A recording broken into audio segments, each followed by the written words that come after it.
So, Paul, what piece of advice would you give to anyone who wanted to start a business? Because you've started many businesses.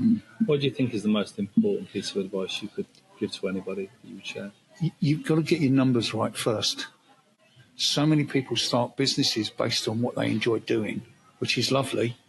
But if the numbers don't stack up, you haven't got a business. So basically, your numbers have to stack up first. Yeah. What's it going to cost you to run this business?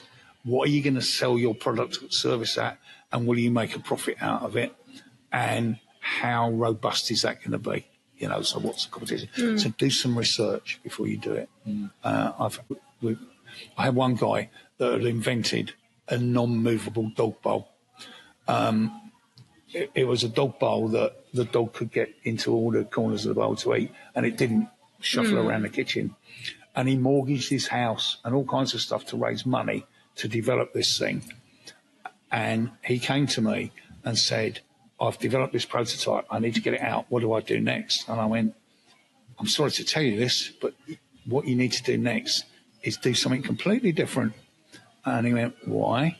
I went, because if you bother to Google it, you can buy those things from Amazon for 10 quid each, and there's thousands of different suppliers. And he'd spent 8 years developing it, and he'd never looked at the market. Never seen what was available. And never seen what was available. I suspect he did when he first started, but he never did it again. Other people had doing it all the time, had got it and got it out in front of him. So he was never going to compete in that marketplace because he didn't have deep enough pockets.